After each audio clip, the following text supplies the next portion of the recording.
Hello students, तो कैसे हो आप सब। मैं हूं आपका भाई और आपका दोस्त अमरदेव और स्वागत करता हूं आपके और हमारे इस प्यारे से यूट्यूब चैनल जिसका नाम है इंदु शिक्षालय। तो जैसा कि स्टूडेंट्स आपको पता है, हम अभी क्लास 10th का चैप्टर नंबर 1 कर रहे हैं जिसका नाम है रियल नंबर्स। जी हाँ बच्चों, चैप्टर नंबर 1। तो इससे पहले भी हमने इस चैप्टर के 2 वीडियो ऑलरेडी अपलोड कर दिए हैं, जिसमें आपने फर्स्ट लेक्चर में इंट्रोडक्शन ऑफ नंबर्स के बारे में जाना था, उनके एग्जांपल्स को जाना था।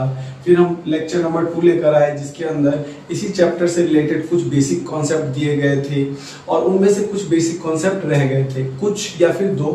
ये 2 टॉपिक मैंने आज यहाँ लिख दिए हैं। पिछले लेक्चर में मैंने आपको the fundamental theory of arithmetics, साथ ही साथ प्राइम फैक्टराइजेशन और फैक्टर ट्री और कोई नंबर जिसकी पावर नेचुरल नंबर है वो किस संख्याओं के साथ समाप्त होगी, 0 पे खत्म होंगी, 6 पर खत्म होंगी, उसको चेक करने का एक बेहतर सा तरीका और ट्रिक बताया था जो कि आपके सिलेबस में भी है। तो बच्चों, पिछले वीडियो लेक्चर को यदि आप देखोगे तो बेसिक कॉन्सेप्ट की लिस्ट में आपको 2 ऐसे टॉपिक दिख जाएंगे जो हमारे छूट गए थे और मैंने आपको ये भी कहा था कि ये चैप्टर के लिए काफ़ी महत्वपूर्ण है, एग्जाम के लिए काफ़ी महत्वपूर्ण है, इसलिए मैं इसके ऊपर दूसरा लेक्चर बनाऊंगा, दूसरा वीडियो बनाऊंगा। और वो 2 टॉपिक बच्चों क्या है, एलसीएम, एचसीएफ और इसकी वेरिफिकेशन, और हमारा दूसरा टॉपिक है इरेशनैलिटी ऑफ ए नंबर। तो बच्चों, इस चैप्टर के लिए ये 2 टॉपिक काफ़ी महत्वपूर्ण है और आज हम इस वीडियो लेक्चर में इन्हीं दोनों महत्वपूर्ण टॉपिकों के बारे में सीखेंगे। तो बच्चों चलिए शुरू करते हैं। हमारा पहला टॉपिक है एलसीएम, एचसीएफ और इसकी वेरिफिकेशन। तो बच्चों, एलसीएम और एचसीएफ आपके लिए कुछ नया टॉपिक नहीं है, इसे आप 6ठी क्लास से सीखते आ रहे हैं, क्योंकि 6ठी की क्लास से ही एलसीएम और एचसीएफ का सिलेबस टॉपिक डाल दिया जाता है और आपने इसे सीखा भी होगा। हो सकता है आपने बचपन की क्लास में ज़्यादा ध्यान ना दिया हो, लेकिन ये काफ़ी बचपन से ही आपको सिखाया जाता है। तो बच्चों ध्यान दीजिए कि एलसीएम और एचसीएफ सीखने से पहले आपको एक चीज आनी बहुत जरूरी है जिसका नाम है प्राइम फैक्टराइजेशन। जी हाँ बच्चों, प्राइम फैक्टराइजेशन बहुत ही महत्वपूर्ण है, इसी के सहारे आप एलसीएम एचसीएफ सीख पाएंगे।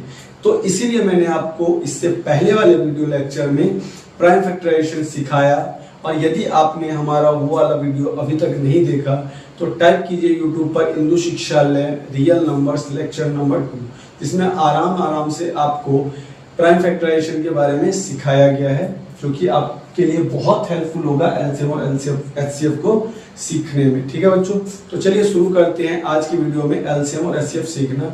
साथ ही साथ ये नीचे इरेशनैलिटी ऑफ ए नंबर को भी लास्ट तक हम जरूर सीख जाएंगे। तो चलिए बच्चों शुरू करते हैं। तो बच्चों ध्यान दीजिए, एलसीएम और एचसीएफ का क्या मतलब होता है। आपने एलसीएम एचसीएफ पहले भी सीखा होगा, लेकिन इसका क्या मतलब होता है, इससे हम क्या निकालते हैं, 2 नंबर का या 3 नंबर का। यदि हमने 2 नंबर का एलसीएम निकाला है तो उसका क्या मतलब है, यदि हमने 2 नंबर का एचसीएफ निकाला है तो उसका क्या मतलब है। तो चलिए मैं आपको बताता हूँ एलसीएम और एचसीएफ क्या होते हैं। ध्यान दीजिए इधर कि मैंने यहाँ लिखा है एलसीएम, जिसका मतलब होता है लीस्ट कॉमन मल्टीपल। इसी तरीके से एचसीएफ इसका मतलब होता है हाईएस्ट कॉमन फैक्टर। तो बच्चों ये हमें निकालने आता है, आपको भी निकालने आता है, लेकिन वास्तव में इसको निकालने के बाद हमने निकाला क्या, 2 नंबर का यदि हम एलसीएम या एचसीएफ निकालते हैं तो हमने एक्चुअल में क्या निकाला है, इसका क्या मतलब है, आइए मैं आपको बताता हूँ। मानकर चलिए कि आपके पास 2 संख्याएं हैं ए और बी, और आपने इनका एलसीएम निकाला है कुछ भी, जैसे कि मानकर चलिए आपने इसका एचसीएफ निकाला और आपने इसका एलसीएम निकाला। मानकर चलिए इसका एचसीएफ x है और एलसीएम y है। तो ध्यान दीजिए कि एलसीएम और एचसीएफ क्या एक्सप्लेन करते हैं। देखिए बच्चों, एचसीएफ हाईएस्ट कॉमन फैक्टर, तो ये वह संख्या आती है, यदि हम ध्यान सुनिए, यदि हम 2 संख्याओं का एचसीएफ करते हैं तो जो हमारा आंसर आता है ये वह संख्या होती है जो बड़ी से बड़ी ऐसी संख्या होती है जो इन दोनों को डिवाइड कर देगी। देखिए इसका नाम है हाईएस्ट कॉमन फैक्टर। हाईएस्ट मतलब बड़ा, बड़े से बड़ा, यानी ऐसी संख्या बड़े से बड़ा, लार्जेस्ट से लार्जेस्ट, हाईएस्ट से हाईएस्ट ऐसा नंबर या जो दोनों के लिए कॉमन हो और जो दोनों को डिवाइड कर दे। ठीक है, वही हमारा एचसीएफ होता है। मैं आपको दोबारा समझाता हूँ। यदि आपको 2 नंबर दिए गए हैं तो उन दोनों नंबर को डिवाइड करने वाले बहुत सारे नंबर होंगे, लेकिन जो सबसे बड़ा नंबर होगा और जो दोनों का ही कॉमन डिवाइजर होगा, बस हम उसी को ही HCF कहते हैं। इसी तरीके से बच्चों जो हमारा एलसीएम है, लीस्ट कॉमन मल्टीपल, जैसे कि हमने y निकाला है, इन दोनों नंबर्स का एलसीएम हमने y निकाला है, तो ये y क्या डिफाइन करता है, ध्यान से सुनिए। लीस्ट कॉमन मल्टीपल इसका नाम है, अर्थात ये ऐसी छोटी से छोटी संख्या होगी जो इससे और इससे भाग हो जाएगी। जी हाँ बच्चों, ये ऐसी छोटी से छोटी लीस्ट ऐसी कॉमन मल्टीपल होगी जो इन दोनों से डिवाइड हो जाएगी। समझा बच्चों आपने? तो मैंने आपको एलसीएम और एचसीएफ का मतलब बताया है। हम बच्चों सीखेंगे एलसीएम और एचसीएफ, सिंगल नंबर के सीखेंगे, डबल नंबर के सीखेंगे, ट्रिपल नंबर के सीखेंगे, जो कि आपके सिलेबस में है। तो मैंने आपको बताया आप एलसीएम और एचसीएफ सीखेंगे सिंगल नंबर के, सिंगल नंबर, डबल नंबर और ट्रिपल नंबर। तो बच्चों ध्यान दीजिए, मैं आपको एक बात और एक फैक्ट बताता हूं, आप इसे अपने दिमाग में रख लीजिए, कहीं पे लिख लीजिए ताकि आपको हमेशा ध्यान रहे। सिंगल नंबर, ये सिंगल नंबर मैंने लिखा है 12, तो कभी भी इसका एलसीएम या एचसीएफ नहीं हो सकता। ध्यान दीजिए इस बात का, मैंने आपको क्या कहा कि सिंगल नंबर का एलसीएम और एचसीएफ नहीं निकलता। बहुत सारे टीचर्स बचपन में एक सिंगल नंबर देके, जैसे कि 12 देके कहते हैं इसका एलसीएम कीजिए, तो बच्चे इसको ऐसे करते हैं, लेकिन क्या वास्तव में ये एलसीएम है? नहीं बच्चों, ये एलसीएम बिल्कुल भी नहीं है, ये केवल प्राइम फैक्टराइजेशन है। हाँ बच्चों, तो मैं आपको बता रहा था कि 12 का हमने ये किया है और ये किया है, तो ये 12 आ गया। बहुत सारे बच्चे और कुछ टीचर्स भी इसे समझते हैं एलसीएम, पर वास्तव में ये एलसीएम नहीं है, ये केवल प्राइम फैक्टराइजेशन है। क्योंकि मैंने अभी अभी आपको बताया लीस्ट कॉमन मल्टीपल, कॉमन जो दो संख्याओं में कॉमन हो, और यदि एक ही नंबर है, एक ही संख्या है, तो उसमें कॉमन कैसे आ सकता है? ध्यान से सोचिए आप। तो ध्यान रखिए आप इस बात का, सिंगल नंबर का ना तो एलसीएम हो सकता है और ना ही एचसीएफ, यानी हमें एलसीएम निकालने के लिए या एचसीएफ निकालने के लिए एटलीस्ट 2 नंबर की आवश्यकता होती है, 2 या उससे ज्यादा। सिंगल नंबर का कभी भी एलसीएम और एचसीएफ नहीं होता। मैं यहाँ लिख देता हूँ, ध्यान दीजिए, आप लिख लीजिए अपने कॉपी के किसी पन्ने पर, there are not existence of HCF and LCM of single number। कोई सा भी सिंगल नंबर आपको दिया हो, कोई सा भी सिंगल नंबर, 5 दिया हो, 10 दिया हो, 12 दिया हो, 15 दिया हो, या कोई भी ऐसा नंबर 14, 18, 48, 56, सिंगल नंबर का कभी भी स्टूडेंट्स एलसीएम या एचसीएफ नहीं हो सकता। तो चलिए हम शुरू करते हैं 2 नंबर वाले एलसीएम निकालना या 2 नंबर वाले एचसीएफ निकालना, यानी वह स्थिति जब आपको 2 नंबर दिए गए होंगे और आपको उन दोनों नंबर का एलसीएम निकालना होगा, एचसीएफ निकालना होगा। ठीक है बच्चों? तो चलिए स्टूडेंट्स करते हैं डबल नंबर का एलसीएम और एचसीएफ। चलिए हम एक एग्जांपल लेते हैं। मानकर चलिए हमारे पास यहाँ पे 2 नंबर है, जैसे कि 52 एंड 91। तो सबसे पहले जैसा कि मैंने आपको बताया, आप इनका प्राइम फैक्टराइजेशन निकालिए। आप इसे 2 से करेंगे 26, फिर 2 से करेंगे 13, फिर 13 से करेंगे 1। इसको कीजिए 7 से 13 बार में, 13 से एक बार में। अब इनके फैक्टराइजेशन को यहाँ लिख दीजिए, 52 2 into 2 into 13, 91 7 into 13। देख लीजिए इसमें क्या कॉमन है, इनमें जो कॉमन होगा वही हमारा एचसीएफ होगा। जी हाँ बच्चों, देखिए क्या कॉमन है। क्या यहाँ 2 है? नहीं है। यहाँ 2 है? नहीं है। यहाँ 7 है, इसके पास 7 नहीं है। केवल 13 एक ऐसा नंबर है जो दोनों के पास है। तो बच्चों यही हमारा एचसीएफ है, यही हमारा एचसीएफ है 13। अब एलसीएम देख लीजिए, जो आपका एचसीएफ आ चुका है और जो संख्याएं यानी जो नंबर्स यहाँ बच गए हैं, 2 × 7, तो 13, 2 2 जा 4, 7 जा 28। मल्टीप्लाई कीजिए, 3 8 24, 2 3 दूनी 6 और 2 8, 8 1 जा 8, 1 2 जा 2, 4 8 8 16, 3 3 64। तो ध्यान दीजिए बच्चों, ये आपका एलसीएम है, ये आपका एचसीएफ है। चलिए हमें एक और एग्जांपल की सहायता से इसे समझते हैं। मानकर चलिए मैंने यहाँ 250 लिखा है और यहाँ 400, तो हमें इन दोनों का एलसीएम और एचसीएफ निकालना है। तो देखिए बच्चों, पहले आप इसका प्राइम फैक्टराइजेशन निकाल लीजिए। 250 एंड 400 कीजिए इसे। 2 से किया तो 125 आया, 2 से नहीं जा सकता, 5 से कीजिए, फिर 5 से कीजिए और फिर 1 से। देखिए इसे 2 से 200, 2 से 100, 2 से 50, 2 से 25, 5 से 5 और फिर 5 से 1। जरा प्राइम फैक्टराइजेशन लिख दीजिए। 250 का 2 मल्टीप्लाई 5 मल्टीप्लाई 5 मल्टीप्लाई 5। 400 का लिख दीजिए 2 मल्टीप्लाई 2 मल्टीप्लाई 2 मल्टीप्लाई 2 और 5 मल्टीप्लाई 5। हाँ, इसे और किस तरीके से लिख सकते हैं स्टूडेंट्स? 250 को 2 की पावर 1 5 की पावर 3। इसी तरीके से 400 को क्या लिख सकते हैं? 2 raise to power 4 and 5 raise to power 2।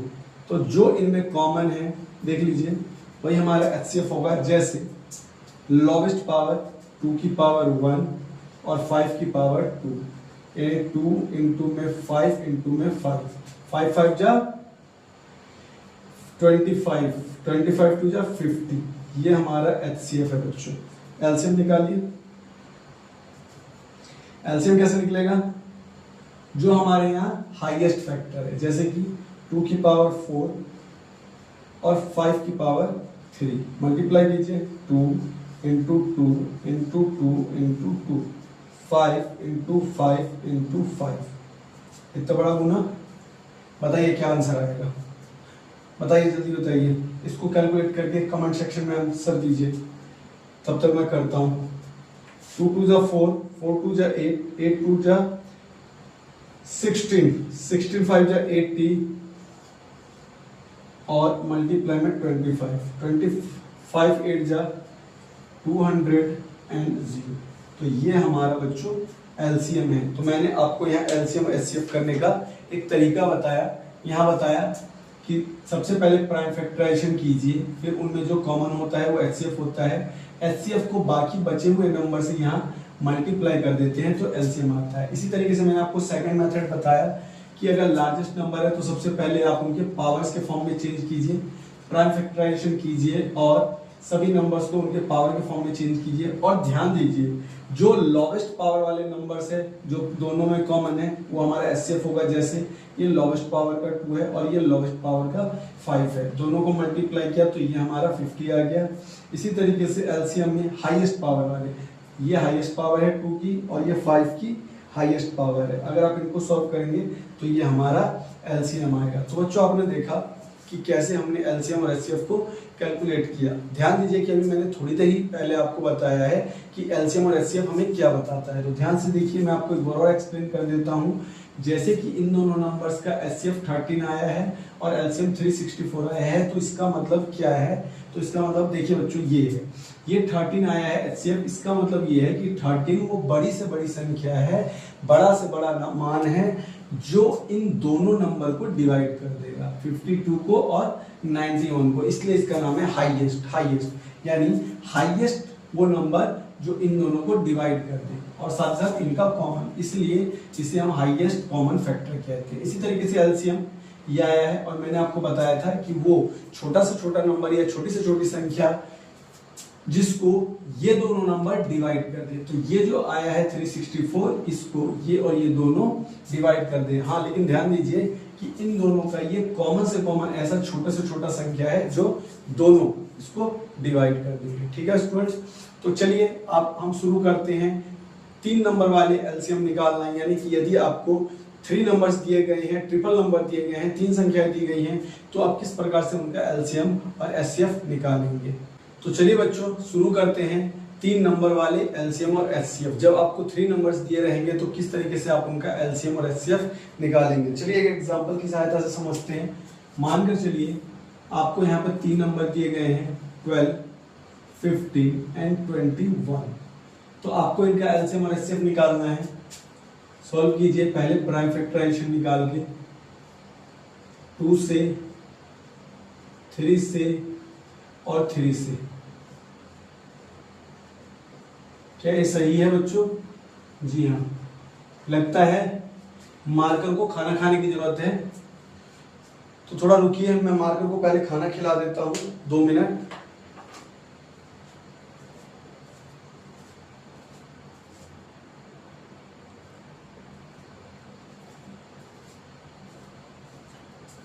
तो बच्चों हम सीख रहे थे 3 डिजिट वाले एलसीएम और एचसीएफ। तो देखिए यहाँ मैंने इनके प्राइम फैक्टराइजेशन निकाल दिए हैं।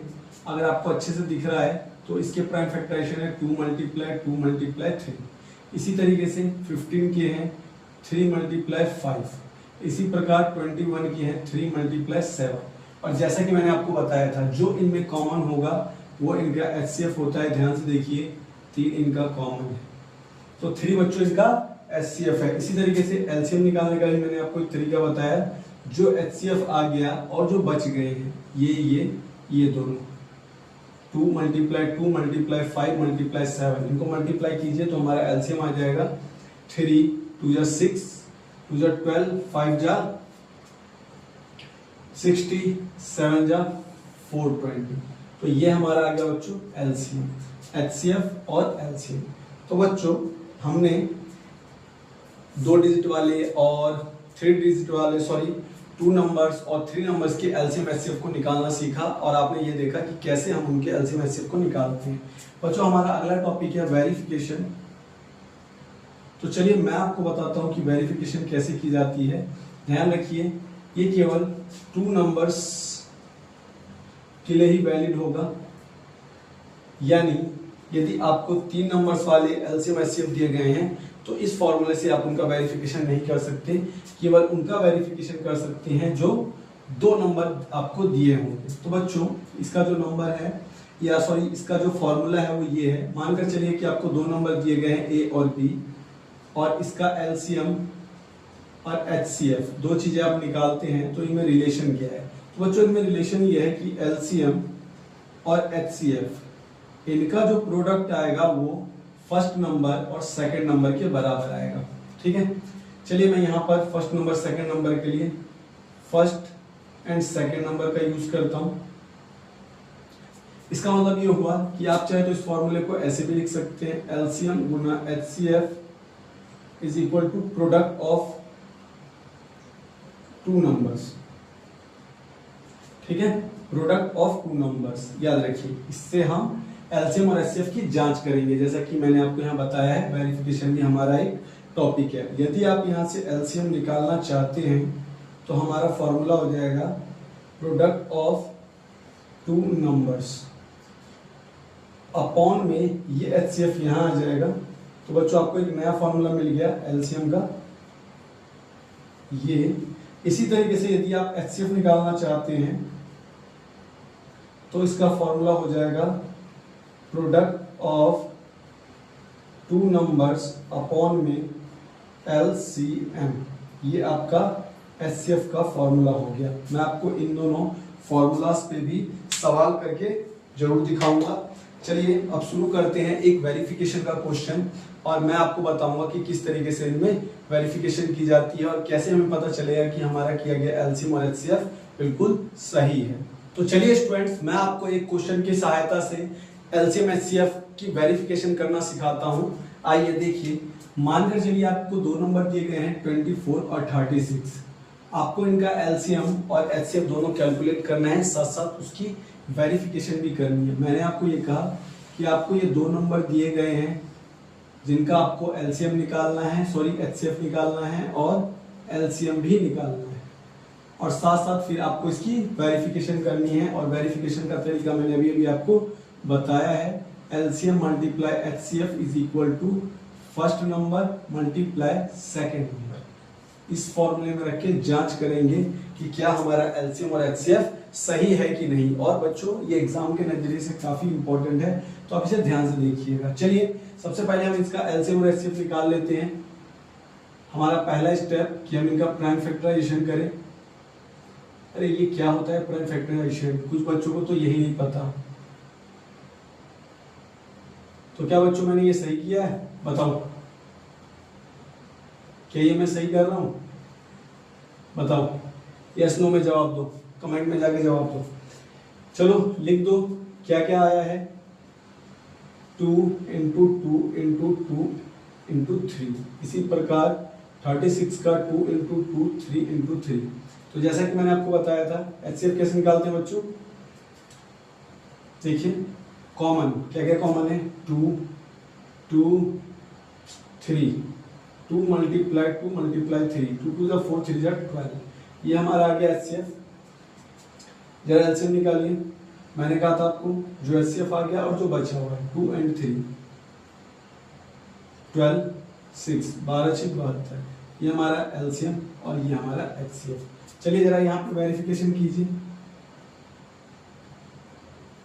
वेरिफिकेशन से पहले बच्चों हम एक बार फॉर्मूला पे नजर मार लेते हैं। देखिए एलसीएम मल्टीप्लाई HCF, इन दोनों का product first number into second number के बराबर होगा। फर्स्ट नंबर ये, सेकंड नंबर ये। जरूरी नहीं है कि आप इसे फर्स्ट सेकंड माने, किसी को भी फर्स्ट और किसी को भी सेकंड मान सकते हैं। तो बच्चों हमारा एलसीएम जो आया है इस क्वेश्चन का वो 72 है, HCF जो है वो 12 है, फर्स्ट नंबर हमारा 24 है और सेकंड नंबर 36 है। जरा जांच कीजिए इसकी। 12 दूनी 24, हासिल 2, 12 सत्ते 84 और 2 86। इसी तरीके से इन दोनों को मल्टीप्लाई कीजिए। अरे ये तो बहुत बड़ा है, इधर लिखे करते हैं। 4 6 24, हासिल 2, 4 3 12 और 2 14, 2 6 12, हासिल 1, 2 3 6 7, 4 6 और ये 8। ये देखिए बच्चों हमारा दोनों साइड बराबर आ गया। इसका मतलब ये है कि हमारा एलसीएम और HCF दोनों ही सही है। अगर इन दोनों तरफ बराबर नहीं आता या ये इक्वल नहीं होते तो हमारा एलसीएम या HCF में से कोई एक गलत हो सकता है या हो सकता है दोनों ही गलत हो। साथ ही साथ जो मैंने आपको ये प्रोसीजर बताया है, इसी प्रोसीजर को बच्चों वेरिफिकेशन करते हैं। तो बच्चों जैसा कि आपने देख लिया, मैंने आपको डबल नंबर ट्रिपल नंबर के एलसीएम HCF बताए, साथ साथ मैंने आपको इसकी वेरिफिकेशन करने का तरीका भी बता दिया। तो बच्चों हमारा एक टॉपिक पूरी तरीके से कंप्लीट होता है। तो चलिए हम शुरू करते हैं अब अपना दूसरा टॉपिक, जिसका नाम है इरेशनलिटी ऑफ ए नंबर। यानी यदि आपको कोई नंबर दिया गया है इरेशनल नंबर, तो आप उसे कैसे प्रूफ करके दिखाएंगे कि वो एक इरेशनल नंबर है। तो चलिए बच्चों शुरू करते हैं हमारे इस चैप्टर का बिल्कुल लास्ट पार्ट और लास्ट बेसिक कॉन्सेप्ट, जिसका नाम है इरेशनलिटी ऑफ ए नंबर। यानी आपको कोई इरेशनल नंबर दिया गया है तो आप उसको कैसे प्रूफ करेंगे कि वो एक इरेशनल नंबर है।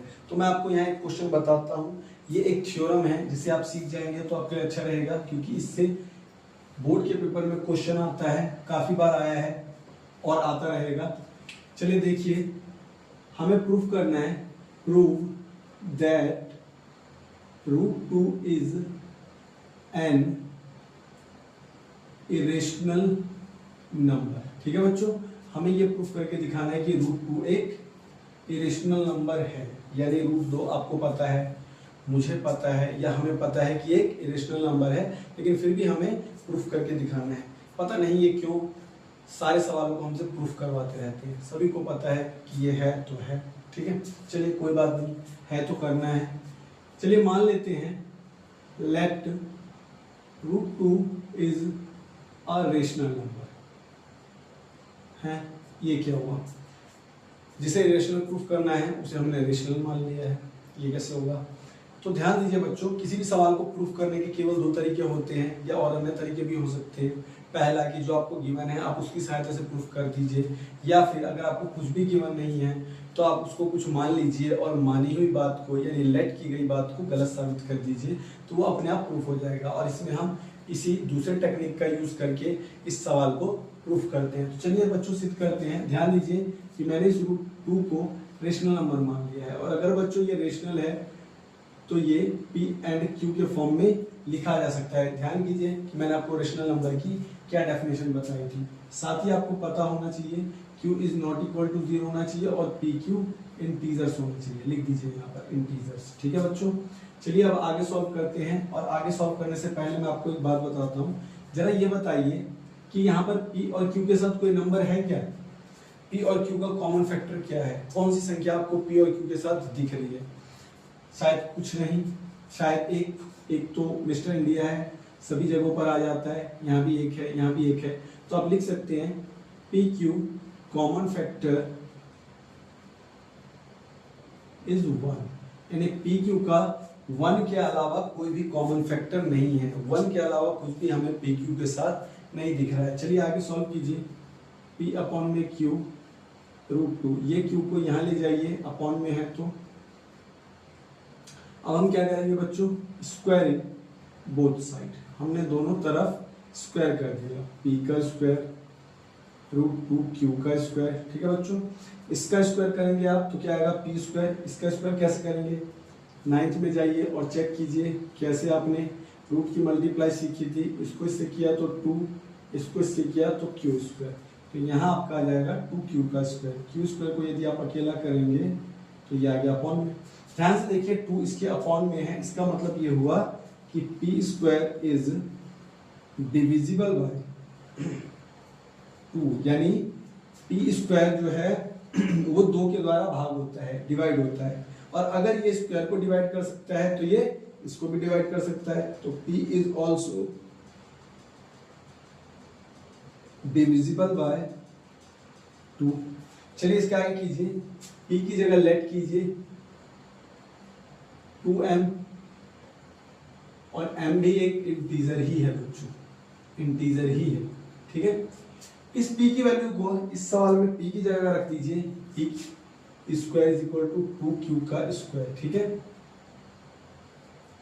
तो p की जगह रखिए 2m का स्क्वायर 2q का स्क्वायर। इसका स्क्वायर कीजिए, क्या आएगा 4m का स्क्वायर और 2q का स्क्वायर। ठीक है बच्चों, अगर आप m स्क्वायर को यहाँ अकेला कर देते हैं तो ये 4 अपॉन में आएगा, कुछ इस तरीके से सॉल्व करने पर आपका ये आएगा। तो बच्चों आप क्या देख रहे हैं कि 2 जो है वो q स्क्वायर को डिवाइड करता है। लिख दीजिए यहाँ पर q square is divisible by 2। अभी मैंने आपको बताया था ये इसके स्क्वायर को डिवाइड करता है तो ये इसको भी डिवाइड करेगा। q is also divisible by 2। अरे ये क्या, हम देख रहे हैं p और q का डिविजिबल 2 है। अभी हमने थोड़ी देर पहले ये देखा था कि p q के पास 1 के अलावा कोई भी ऐसा कॉमन फैक्टर नहीं है जो p के साथ ही हो या q के साथ हो। लेकिन सवाल को सॉल्व करने पर पता चला है कि दोनों ही के साथ 2 है। इसका मतलब ये हुआ, लिख दीजिए यहाँ पर here 2 is common factor of p and q। इसका मतलब ये हुआ कि हमने जो ये बात मानी है या ये जो बात है वो गलत है। तो लिख दीजिए this arise due to contradiction